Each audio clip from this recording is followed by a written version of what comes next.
Olá, gente. Aqui mais uma vez, né, gravando a nossa videoaula, certo? De antemão peço desculpas por não ter disponibilizado antes.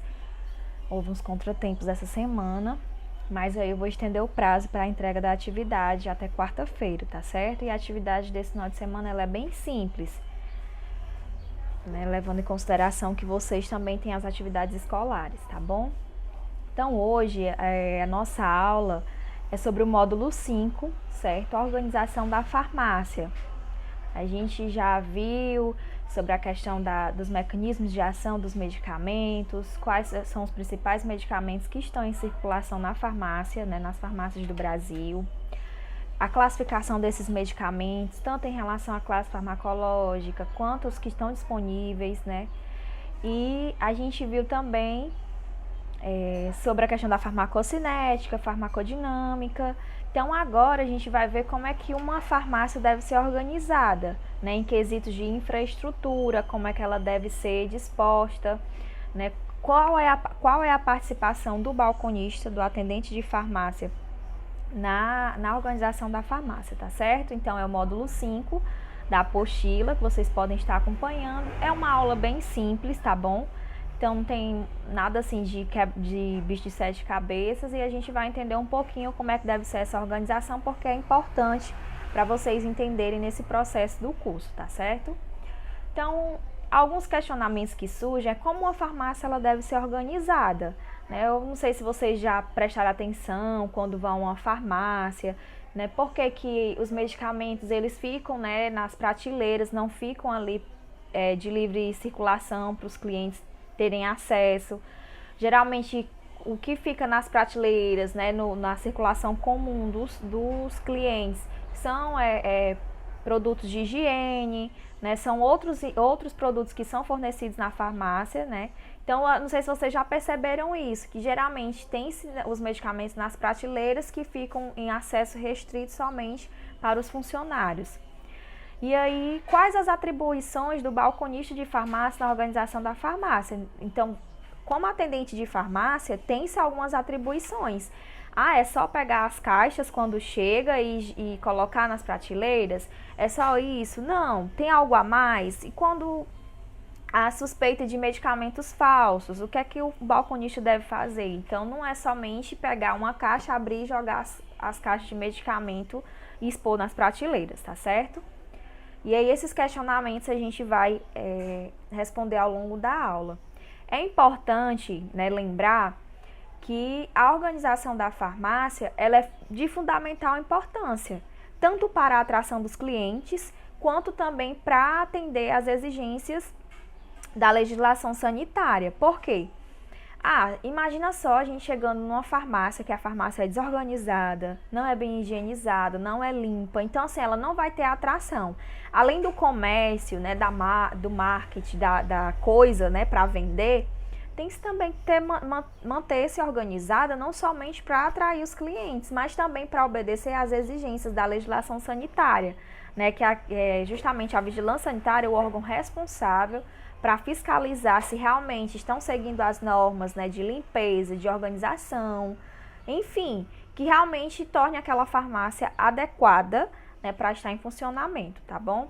Então, de uma maneira geral, é importante a gente lembrar isso. E o balconista da farmácia, ele será o profissional responsável por várias etapas da organização dos medicamentos, né, dos estabelecimentos farmacêuticos de maneira geral. Então, Ti, quem é que vai organizar a farmácia? É você mesmo, é você que vai ficar no balcão, é você que vai ser o atendente, enfim, é você que vai obedecer às exigências da legislação sanitária em organizar esses medicamentos, como também torná-la aquilo um ambiente atrativo, aconchegante, porque a gente pode dar um exemplo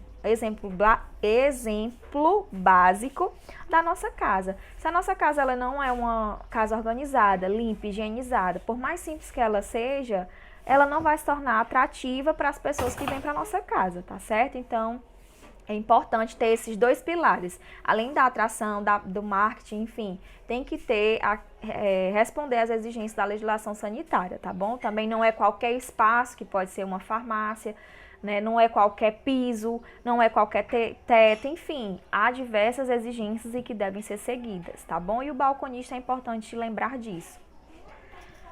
De início, a gente vai falar sobre a infraestrutura física, enfim, do estabelecimento, né? Onde vai ser construído e tal.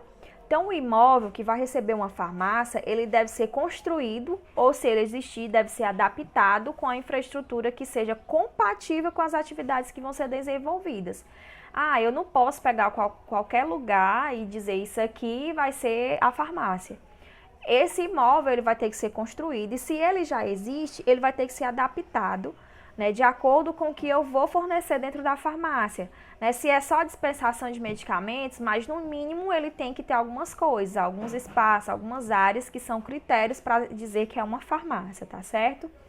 Então, o número de ambientes da farmácia, ele vai variar de acordo com os serviços que são oferecidos. Se é só dispensação de medicamento, tá certo. Mas se dentro da farmácia, como existe algumas farmácias, tem o ambiente para aferir pressão, para verificar a glicemia capilar, ou mesmo para aplicar algum medicamento, né? Pode ser que na farmácia tenha uma sala apropriada para isso. Ou se lá fornece outros tipos de serviços, também vai ter que ter esse espaço. Então, vai ser de acordo com o que vai ser oferecido, que vai ser desenvolvido dentro da farmácia, tá certo?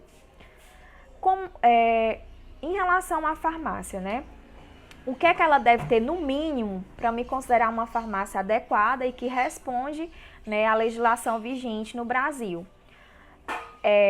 Ela deve ter, além da área destinada para a dispensação dos medicamentos, né, que é a que geralmente a gente tem acesso, ambientes adicionais para o recebimento e armazenamento dos produtos. Então, é óbvio que vou ter que ter uma área destinada só para isso, para quando esses medicamentos chegarem e armazenar, né, para eu, no decorrer do tempo, eu ir só disponibilizando nas prateleiras. Então, tem que ter um ambiente adequado só para receber e para armazenar esses medicamentos. Como também tem que ter um depósito de material de limpeza, é claro que como essa farmácia ela vai ter que ser higienizada, tem que ser limpa, tem que ter um ambiente somente para guardar esse material de limpeza. Como também um espaço destinado para as atividades administrativas e um sanitário, que é o banheiro. Então, além de tudo isso, tem que ter uma área responsável só para a área administrativa, caso haja alguma reunião com os funcionários, ou mesmo de negociação, alguma coisa a mais, né, que tem algum fornecedor e tal, tem que ter essa área administrativa. Como também um sanitário, o banheiro, né, que é justamente para acesso dos funcionários. E como é que deve ser as superfícies dessa farmácia, né, em relação ao teto, às paredes, né, ao piso? Elas devem ser lisas, impermeáveis, laváveis, resistindo aos agentes sanitizantes comumente empregados. Mas por que tem que ser lisa, né? A gente nos pergunta. Por que não pode ser aquele estilo, né, de tinta que tem uma certa textura? Por que tem que ser liso? Justamente para que não acumule sujidades. É óbvio que um ambiente que tem uma textura mais grosseira, uma textura que permite espaços que acumule sujeira, ele vai ser um ambiente mais propício para desenvolver bactérias, fungos, enfim. E isso vai desencadear riscos para a saúde dos funcionários, como também para os clientes. Então, para não haver acúmulo de sujeira, tanto o piso, quanto a parede, quanto o teto, ele tem que ser liso, tá certo? E também impermeável. Impermeável porque justamente para que ele não tenha acúmulo de certas sujidades, e lavável, né? E tem que ser justamente resistente aos agentes sanitizantes, que são os agentes geralmente que é utilizado, né, os antibactericidas, enfim, que são utilizados para a limpeza e higienização daquele ambiente. Tem que ser resistente a esses agentes que eu vou utilizar para limpar, tá bom?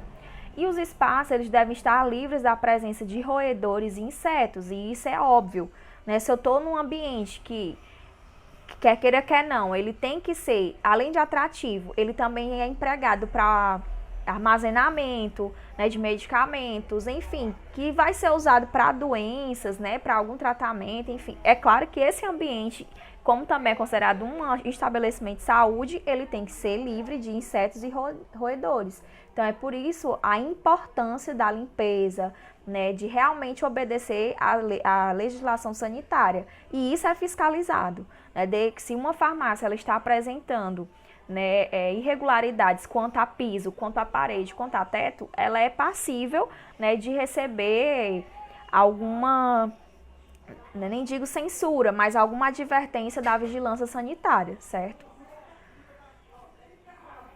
Quais são os itens que não devem faltar, por exemplo, no banheiro? Tem que ter uma pia com água corrente, tem que ter papel toalha, né, que seja de uso individual e descartável, sabonete líquido, uma lixeira, e que essa lixeira tem que ter tampa e pedal, claro, né, porque tudo que for jogado ali não pode também ficar exposto, mesmo que seja uso restrito dos funcionários, né, é óbvio. Então, os itens que não podem faltar a nível de banheiro são esses, não, é o mínimo, tem que ter.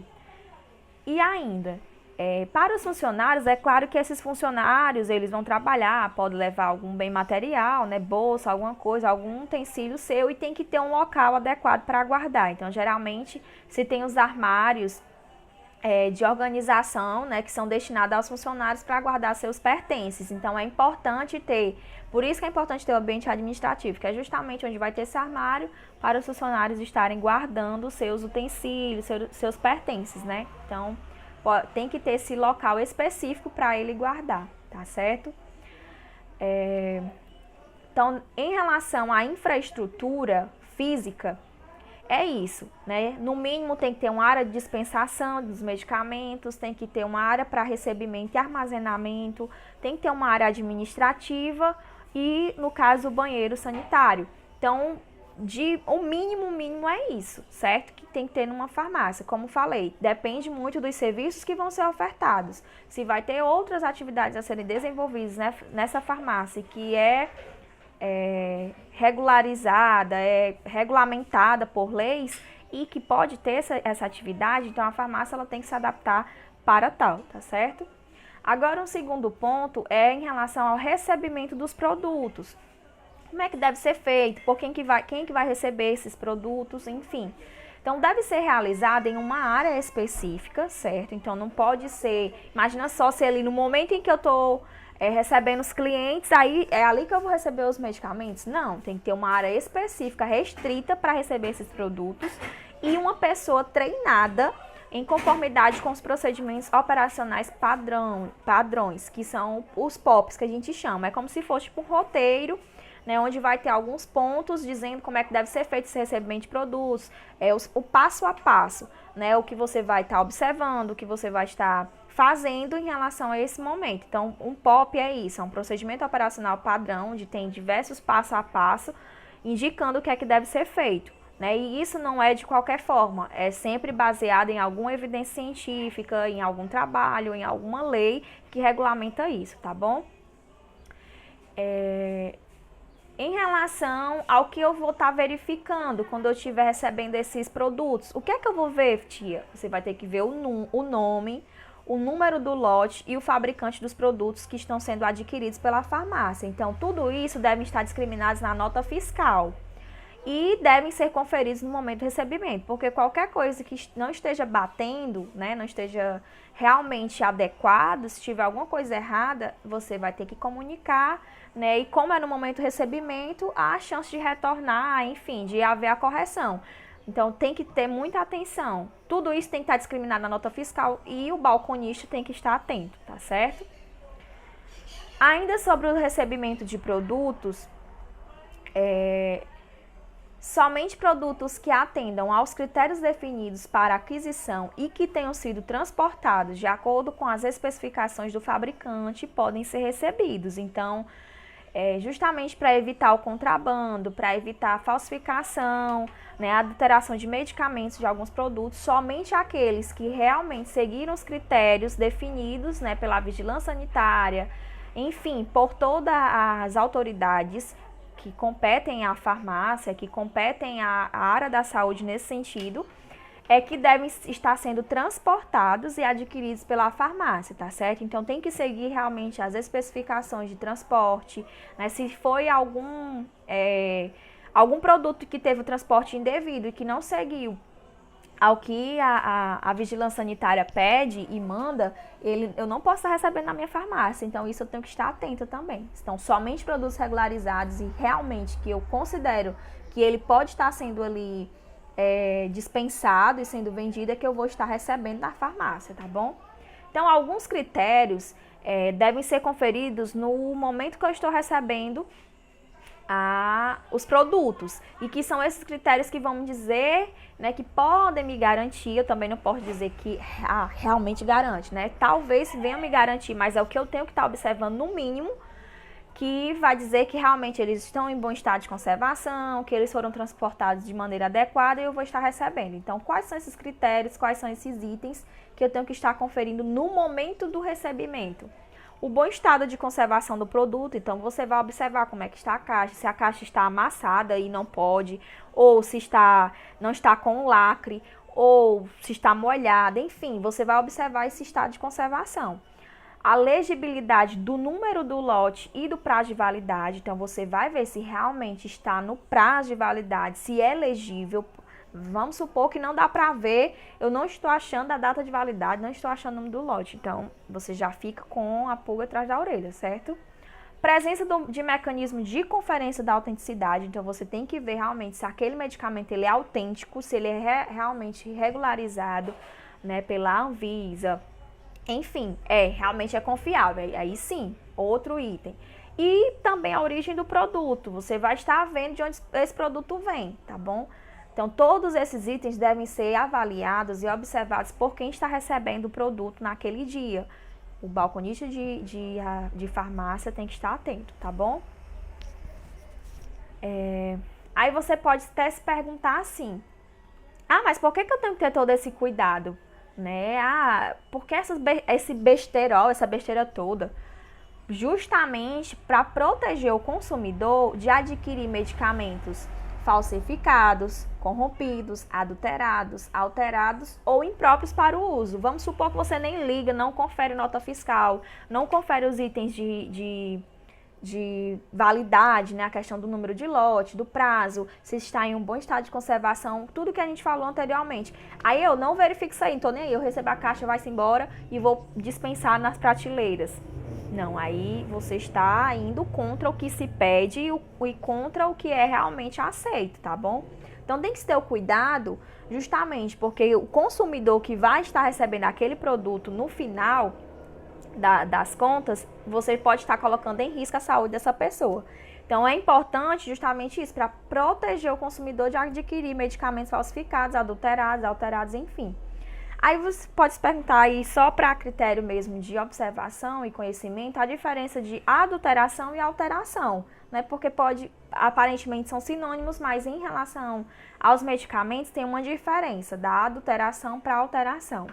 A adulteração é quando eu já tenho um medicamento pré-existente e aí ele é modificado para pior. Ele é preservado a sua, como é que eu posso dizer?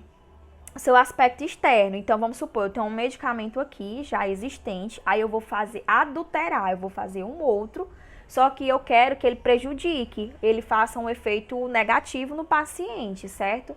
Então, eu vou conservar o medicamento, tipo assim, se é um comprimido, eu vou deixar do mesmo jeito que é o comprimido do medicamento bom. Mas o medicamento adulterado, ele não vai ter o efeito positivo, ele vai ter o efeito negativo. Porém, ele é idêntico, muito parecido com o medicamento de efeito positivo, tá certo? Então, adulterar é isso. Eu vou deixar o aspecto externo dele tal qual, que é justamente para me enganar, para me vender, mas o efeito dele não é um efeito positivo, ele vai ser prejudicial à saúde do paciente. Então, e sempre na questão da adulteração, vai ter um agente participando nesse processo de enganar o consumidor. Então, sempre vai ter uma pessoa, seja na produção do medicamento adulterado, seja na venda, né? Eu quero vender esse medicamento, então eu chego lá para o paciente, chego lá para o cliente, né, na farmácia e digo, olha, tá aqui, esse medicamento é bom e tal, sendo que é um medicamento adulterado. Então, acontece muito? Acontece. Infelizmente, no nosso Brasil, e não só no Brasil, mas em outros países, acontece a adulteração de medicamentos. Tanto para a questão do contrabando, né, do dinheiro, quanto também pode acontecer para prejudicar mesmo a população, tá certo? E aí a alteração dá-se pela modificação da qualidade do medicamento, com a supressão de características inerentes ao mesmo, ou seja, ele não vai ter o mesmo efeito terapêutico. Ele pode sim ter os mesmos fármacos, pode ter os mesmos, os mesmos conservantes, mas ele vai ter a supressão, ou seja, pode ser que esteja reduzido na quantidade, não vai fazer o efeito terapêutico esperado, ele não vai realmente curar, ele vai tratar aquela doença, tá certo? Então, a alteração é a modificação da qualidade. É diferente, na adulteração, eu vou preservar o aspecto externo, mas eu vou modificar tudo, justamente porque eu quero algo negativo. Na alteração, não. Ele vai permanecer na qualidade, só que o efeito terapêutico dele ele não vai atingir como é o esperado, porque tem alguma coisa que eu diminuí, coloquei em poucas quantidades para provocar isso. Então, é importante vocês só se atentarem mesmo à diferença desses dois conceitos, tá bom? E, mais uma vez, cuidado, quem for seguir na área, tá se atentando justamente a esses itens, para justamente não estar colocando o consumidor em risco, tá certo? Quer queira, quer não, é vida. E a gente está lidando com vida. Outra coisinha a destacar é o que o balconista deve fazer se ele notar, ele suspeitar que aquele medicamento é falso, ele não é de boa procedência, tem uma procedência duvidosa. Aí o que é que eu devo fazer? Caso haja suspeita, ou que esse medicamento é corrompido, é adulterado, enfim, você vai separar ele dos demais, certo? Colocá-los em um local diferente que não é da dispensação, ou seja, você não vai deixar próximo daqueles que vão ser vendidos, que vão ser dispensados. Você vai deixar em um local diferente, vai identificar, certo? Expondo o motivo, por que você suspeitou e a proibição da dispensação. Então, você vai lá identificar, esse medicamento eu suspeito de falsificação, está proibido para a dispensação, esse medicamento veio corrompido, enfim. Aí você vai separar aquele medicamento, aquele lote, dependendo de quantos forem, dos demais que vão ser vendidos. Em seguida, você vai ligar para a Vigilância Sanitária do município, vamos supor que é em Mulungu, você está trabalhando no Mulungu e aconteceu isso. Você vai ligar para a Vigilância Sanitária de Mulungu, certo? Depois você vai comunicar a distribuidora, quem distribuiu essas caixas, e também a produtora do medicamento. Então, você vai comunicar a vigilância, a distribuidora e a produtora, tá certo? Em relação às condições de armazenamento, né, como é que deve ser armazenado esses medicamentos? É de qualquer forma? Claro que não. Tem também que seguir as especificações de cada fabricante. Vamos supor que o fabricante desse medicamento diz que tem que ser mantido em local arejado. Então, não pode ser em um local preso, úmido. Tem que ser um local arejado, que tem uma boa ventilação. Aí, não pode pegar raios solares, porque tem determinadas medicações que não pode, que são ultrassensíveis. Aí, você não pode deixar ali para pegar raios solares. Então, tem que seguir as especificações do fabricante, tá bom? E cada fabricante, dependendo do medicamento, dependendo do que se trata, ele vai ter as suas especificidades, tá bom? E o armazenamento, ele tem que considerar essas especificações, mas também tem que